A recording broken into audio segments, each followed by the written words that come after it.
Sometimes a single piece of paper can stop time itself. Dr. Phil McGraw, a man who'd faced thousands of difficult moments on national television, stood frozen mid-sentence. In his hands, a yellowed envelope marked 1978. His face drained of color. The studio audience held their collective breath. What could possibly be in that letter to make the most composed man on television completely speechless?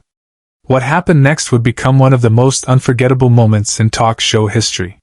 The day had started like any other Dr. Phil episode. The show's theme: Secrets that Destroy Families. Margaret Sullivan, a 72-year-old grandmother from Kansas, sat nervously in the green room, clutching her purse. Inside that purse was an envelope she'd kept hidden for 45 years. An envelope that would change everything. "Mrs. Sullivan, you're up in 5. A production assistant called out. Margaret's hands trembled.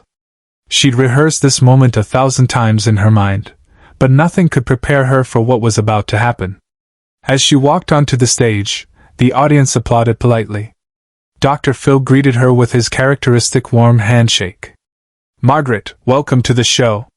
I understand you have something important you need to share with your family today?" "Yes, Dr. Phil." Margaret's voice cracked. "But first, there's something I need to give you." Nobody in that studio knew they were about to witness television history. The segment began normally enough. Margaret explained that she'd invited her daughter, Sarah, and her granddaughter, Emma, to the show. They sat in the audience, confused about why they were there. Dr. Phil leaned forward in his chair. "Margaret, you told our producers you've been carrying a secret for over 4 decades. A secret that's been eating you alive. Are you ready to share that with us today?" Margaret nodded slowly, tears already forming. "Dr. Phil, before we begin, I need to give you something. It's important you read it first, before anyone else." She reached into her purse with shaking hands and pulled out the envelope. The paper was yellowed with age, the edges worn from years of handling. Across the front, written in faded blue ink, "To whoever finds this 1978. Dr. Phil took the envelope, his professional demeanor intact. "Okay, let me just..." He opened it and began reading. And then everything stopped.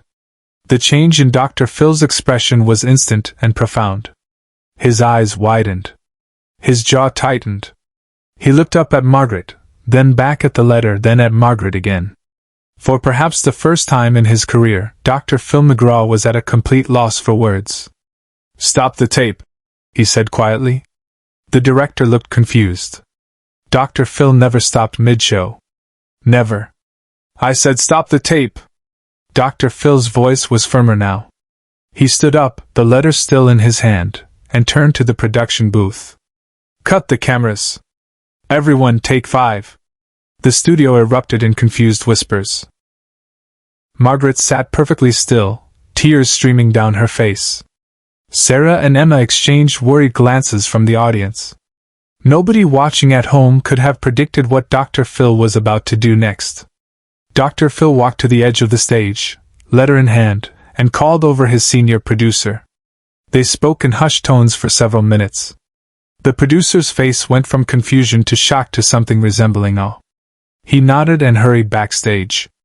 Dr. Phil returned to Margaret, but this time he didn't sit in his host chair. He pulled up a chair directly across from her, close enough to hold her hands. The cameras were still off. "Margaret." His voice was gentle, stripped of any performance. "How long have you been carrying this?" "Since the day it was written. February 14th, 1978, Margaret whispered. 45 years, 2 months, and 16 days. Dr. Phil squeezed her hands.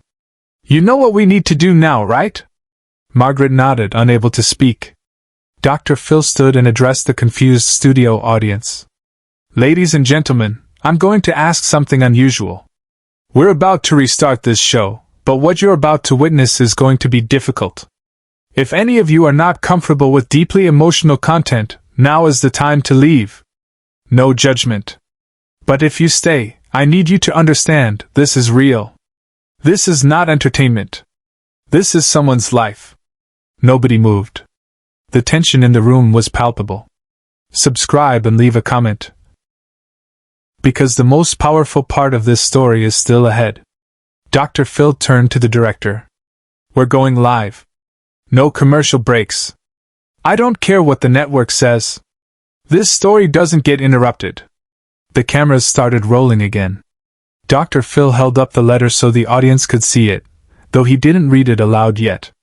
Margaret came on this show today with one purpose: to finally tell a truth she's been carrying since 1978. But before we hear her story, I want to bring out Sarah and Emma. Sarah and Emma walked onto the stage, bewildered. They sat on either side of Margaret, each taking one of her hands. Mom, what's going on? Sarah asked, her voice tight with worry. Margaret looked at Dr. Phil, who nodded encouragingly. She took a deep breath that seemed to come from the depths of her soul. Sarah, Emma, there's something I need to tell you. Something I should have told you decades ago. Margaret's voice was stronger now, fortified by years of rehearsal in her mind. In 1978, I made a choice. A choice I thought was right at the time.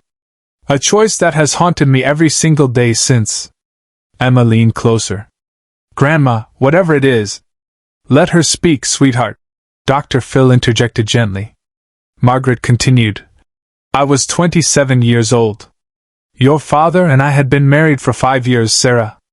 We were struggling financially. I was pregnant with you, and we found out we were having twins. Sarah gasped. Twins? But I'm an only child. The silence that followed was so profound, you could hear people's hearts breaking. You had a twin sister. Margaret's voice cracked completely. Her name was supposed to be Grace. The studio audience collectively held their breath. Emma's hand flew to her mouth. I gave her up for adoption. Margaret sobbed. The hospital said we couldn't afford 2 babies. Your father was barely making minimum wage. They said they had a family, a good family, ready to adopt.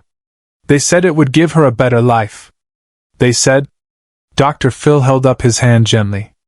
Margaret, they said a lot of things. But the choice was yours, and you've been living with it every day since. I wrote this letter. Margaret gestured to the envelope in Dr. Phil's hand. The day I gave her away. I addressed it to whoever finds this because I didn't know if she'd ever want to find me. I didn't know if I deserved to be found. Dr. Phil opened the letter and read aloud. To whoever finds this, today I gave away half my heart. I know that sounds dramatic, but it's the truth.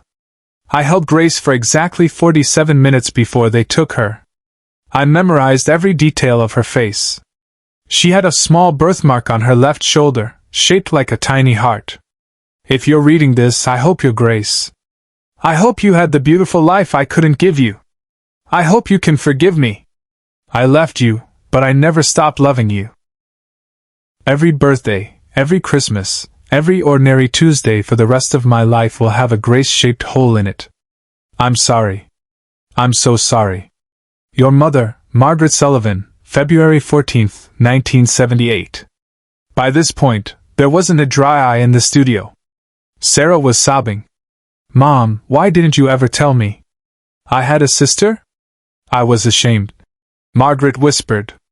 I thought I'd made the right choice, but as the years went by, the shame grew. Every time I looked at you, Sarah, I wondered what Grace was doing. Was she happy? Did she think about me? Did she hate me? Dr. Phil set the letter down carefully. Margaret, Sarah, Emma, there's something I need to tell you. We found Grace. The world stopped spinning. What? Sarah's voice was barely audible. We found her. Dr. Phil repeated. And she's here. Today. Right now. Nobody in the studio was prepared for what happened next. Dr. Phil turned to the side entrance. Grace, would you like to come out?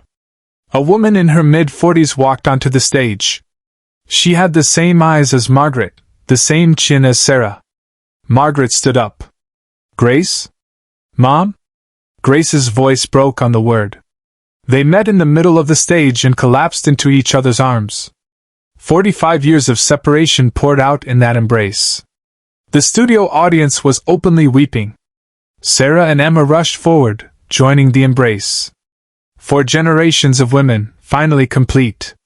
Grace, Dr. Phil said gently, I know this is overwhelming. But I'd like to hear your story, if you're willing to share it. Grace wiped her eyes and nodded. I always knew I was adopted. My parents, my adoptive parents, were wonderful.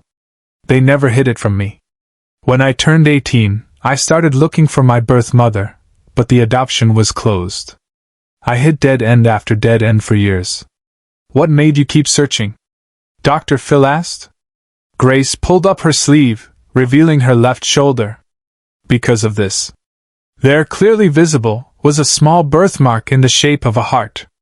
My mom, my adoptive mom, told me that when they received me, the nurse mentioned my birth mother had spent 47 minutes counting my fingers and toes, memorizing my face.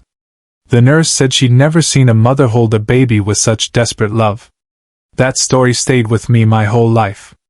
I needed to find the woman who loved me enough to let me go. Everyone in the studio was completely shattered. Margaret reached out and gently touched the birthmark. I traced the same mark with my finger the day you were born. I told you it was a sign that you'd always be loved. I was loved, Grace said through tears. My adoptive parents gave me an incredible life. I'm a pediatric nurse now. I help babies every day, and I think I do it because somewhere deep down, I'm trying to honor what you did for me. Dr. Phil leaned forward. Grace, what do you want Margaret to know? Grace turned to face her birth mother directly. I want you to know that I understand. I'm a mother too now. I have 2 kids. And I can't imagine the strength it took to make the choice you made. You gave me to a family who could provide what you couldn't at that time. You gave me opportunities, education, stability. You gave me life twice. Once when you gave birth to me, and once when you chose my future over your pain. Margaret's sobs were so deep they shook her entire body. I'm so sorry. I'm so sorry I gave you away. Mom, Grace used the word deliberately. You didn't give me away. You gave me a chance. Share and subscribe. Make sure this story is never forgotten. Dr. Phil leaned forward. Margaret, you've been carrying guilt for 45 years. Grace, you've been searching for answers. This is massive. What matters now is what happens next. Sarah spoke up. I want to know everything about my sister. Emma added. I want family dinners. I want to hear stories. Grace smiled through tears. I'd like that. And I want you all to meet your grandchildren. Dr. Phil stood and addressed the production team. Bring out the memory box. A production assistant brought out a wooden box with a small heart carved into the lid. Inside are photos of Grace throughout her life. Dr. Phil explained. Her adoptive parents sent them over. Margaret opened the box with trembling hands. The first photo showed a little girl with pigtails, holding a lunchbox, grinning at the camera. Margaret traced the image with her finger, just as she traced the birthmark 45 years ago. That's first grade, Grace said softly. I was so excited about school. Margaret pulled out photo after photo, Grace narrating each one. That's my sweet 16. That's high school graduation. That's the day I got accepted to nursing school. That's my wedding day. That's when my son was born. That's when my daughter was born. With each photo, Margaret saw a life fully lived. A life of joy, achievement, love, and family. Grace, Margaret whispered. You were happy. I was, Grace confirmed. I am. And now I'm even happier because I have you back. Dr. Phil pulled out one final envelope from his jacket pocket. Grace, before the show, you gave me something to give to Margaret. Now feels like the right time. Grace nodded. Dr. Phil handed the envelope to Margaret. Inside was a card that read, Mother's Day, 2023. To the mother who gave me life and the gift of a beautiful childhood. I forgive you. I love you. I found you. Grace. The moment transcended television. This was pure human connection, witnessed by millions. Dr. Phil addressed the camera one final time. I've been doing this show for over 2 decades. I've seen thousands of families. I've mediated countless conflicts. But every once in a while, something happens that reminds me why I do this work. Today, we witnessed something extraordinary, not just a reunion, but a healing. He turned back to the women. Margaret, you gave me a letter from 1978 asking for forgiveness. Grace gave you a letter from 2023 granting it. That's a 45-year conversation that finally got its answer. The show ended not with applause, but with the four women sitting together, holding hands, talking quietly. The cameras pulled back slowly, giving them privacy in their public moment. 6 months later, the family appeared on a follow-up show. Margaret, Grace, Sarah, and Emma had spent every weekend together. Grace's children called Margaret Grandma Margaret. Sarah and Grace had become inseparable. "This isn't a second chance," Margaret said. "This is a continuation of love that never stopped." Dr. Phil had one final message. If you think it's too late to heal old wounds, it's not. It's never too late. The letter from 1978 now sits framed in Margaret's living room, next to a photo from that episode. 4 generations of women, together at last.